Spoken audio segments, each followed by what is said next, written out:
आ रहे हैं? आप सब लोगों को मेरा नमस्कार। एक अत्यंत गंभीर, चिंताजनक और महत्वपूर्ण मुद्दे पर आपके सामने आए हैं। कितनी भी ध्यान बटाने की कोशिश करी जाए, राष्ट्रीय सुरक्षा से ज्यादा, हमारी भूभागीय अखंडता से ज्यादा जरूरी दूसरा कोई भी मुद्दा नहीं हो सकता है। 3 दिसंबर को आज हम लोग ये प्रेस वार्ता कर रहे हैं।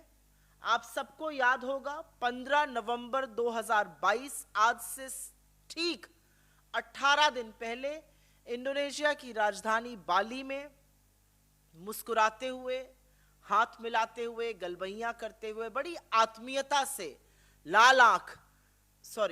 लाल शर्ट पहनकर प्रधानमंत्री मोदी शी जिनपिंग से, चीन के राष्ट्रपति से मिल रहे थे।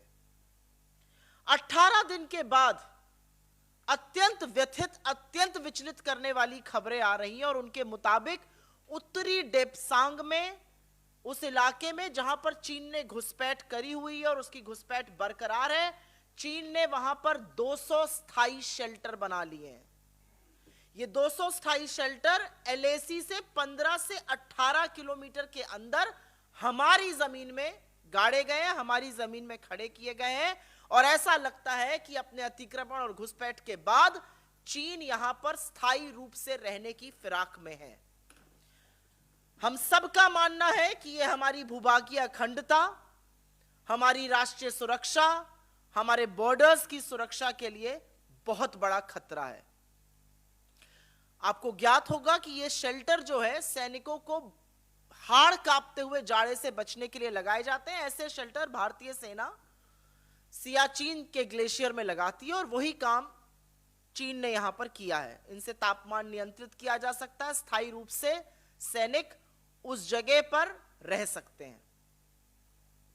लेकिन इन तमाम विचलित करने वाली खबरों के बीच में सुई पटक सन्नाटा है मोदी सरकार की तरफ से। एक शब्द नहीं बोला जा रहा है, एक वक्तव्य नहीं आया है मोदी जी का, एक वक्तव्य नहीं आया है सरकार का, ना विदेश मंत्रालय का। इस मुद्दे पर मानो सांप सूंघ गया हो पूरी की पूरी सरकार को।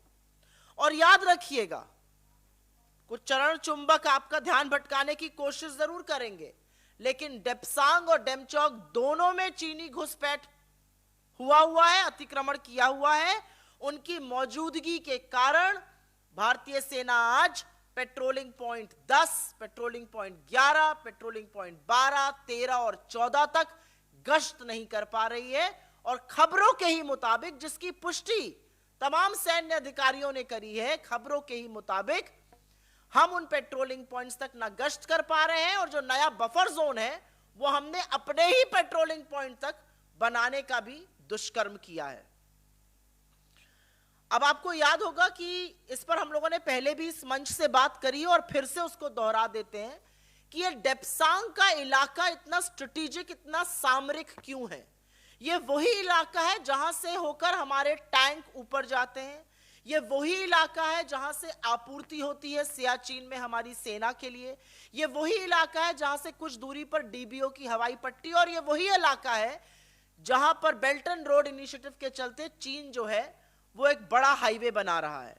तो हर तरह से, सरहद की सुरक्षा से, भूभागीय अखंडता से, राष्ट्रीय सुरक्षा से, ये अत्यंत स्ट्रेटेजिक, अत्यंत महत्वपूर्ण इलाका है। इसके साथ खिलवाड़ रत्ती भर भी नहीं हो सकता है। लेकिन मुद्दे सिर्फ ये नहीं है, ये कुछ सैटेलाइट इमेजेस हैं जो हम आपके साथ अभी साझा कर लेंगे। कैमरे के लिए दिखा दे रही हूं, ये सैटेलाइट इमेजेस अभी हम आपके साथ साझा करेंगे, कलर्ड में और उभर कर आएंगी। इन सैटेलाइट इमेजेस के मुताबिक कुछ और गंभीर और कुछ और तथ्य सामने आ रहे हैं। पैंगोंग त्सो झील के बगल में चीनी निर्माण, जिसमें पीएलए का डिवीजन मुख्यालय, गैरिसन, आर्टिलरी और एंटी एयरक्राफ्ट गन के लिए, हथियार के लिए आश्रय बनाया गया है। 2 साल में बनाए गए बख्तरबंद इस सैटेलाइट इमेज के माध्यम से दिख रहे हैं।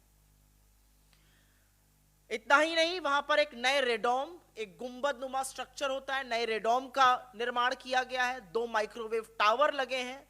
पैंगोंग त्सो झील के पास अतिरिक्त बड़े पैमाने पर जो चीनी निर्माण चल रहा है वो इस सैटेलाइट इमेज से साफ होता जा रहा है। इस सैटेलाइट इमेज से यह भी पता चला है कि रेडोम, जिसका मैंने जिक्र किया, जो गुंबद नुमा एक स्ट्रक्चर बनाया है, उसके कुछ ही दूर 10 किलोमीटर की दूरी पर एक पुल का निर्माण लगभग पूरा हो चुका है। इस पुल के दोनों तरफ डेक हैं। इससे आने जाने में चीन की सेना को, उनके सैनिकों को त्वरित सुविधा होगी। अब यह सब क्यों हो रहा है? क्योंकि हमारे सेना का शौर्य और पराक्रम तो ऐसा है कि लोगों की रूह कांप जाए। लेकिन यह सब शायद मोदी जी के मौन, शायद मोदी जी के चुप रहने, शायद मोदी जी की जो क्लीन चिट दी गई थी, कोई घुसा हुआ नहीं है, उसी से चीन का दुस्साहस लगातार बढ़ रहा है।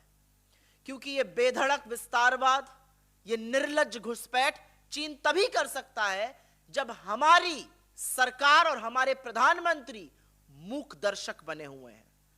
आंखों पर पट्टी बांधकर और मुंह में दही जमाकर अगर सोचा जाए कि इस समस्या का निवारण हो जाएगा, तो वो निवारण नहीं होगा। आप सेना के मनोबल के साथ खिलवाड़ जरूर कर रहे हैं मोदी जी। ये हम जरूर इस मंच से और तमाम और मंचों से कहते हैं। आपको बड़ी दिक्कत हो जाती है, छुई मुई बन जाते हैं, कोई आपको कह दे, आपकी पूरी ट्रोल सेना लग जाती है। लेकिन क्या देश से बड़े हैं आप? इस देश की भूभागीय अखंडता पर आज खतरा मंडरा रहा है। तमामों रिपोर्ट के मुताबिक चीन हमारे घर में घुसकर बैठा हुआ और हमारे घर में घुसकर अब स्थायी शेल्टर बना रहा है, और आप एक शब्द नहीं बोल रहे हैं। और आपके चरण चुंबक और आपकी ट्रोल आर्मी और सारा वो प्रोपेगेंडिस्ट आज चुप है। आप इस देश से बड़े हो गए। इसलिए हमारे कुछ सवाल हैं, और वो सवाल हम तब तक पूछेंगे जब तक जवाब ना मिल जाए।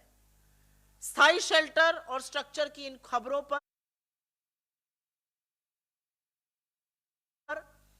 मोदी जी चुप क्यों हैं? इसकी अनदेखी क्यों करी जा रही है? क्या चीन की हरकतों से सरकार अनभिज्ञ है या जानबूझकर चुप बैठी है? हमारी जमीन में बने इन शेल्टरों और स्थायी ढांचों को हटाने के लिए क्या कार्रवाई की जा रही है? डेप्सांग और डेमचौक जैसे सामरिक इलाकों से चीनी सेना को खदेड़ने के लिए क्या कार्रवाई की जा रही है? सरकार सजग क्यों नहीं है? और मैं इन फर्जी राष्ट्रवादियों से यह जरूर पूछना चाहती हूं कि क्या राष्ट्रीय सुरक्षा को खतरे में डालना देशभक्ति है? क्या इस पे चुप रहना देशभक्ति? अगर है तो बोलिए, और अगर नहीं है तो शर्म कीजिए, कान पकड़िए, माफी मांगिए और आगे कार्रवाई कीजिए।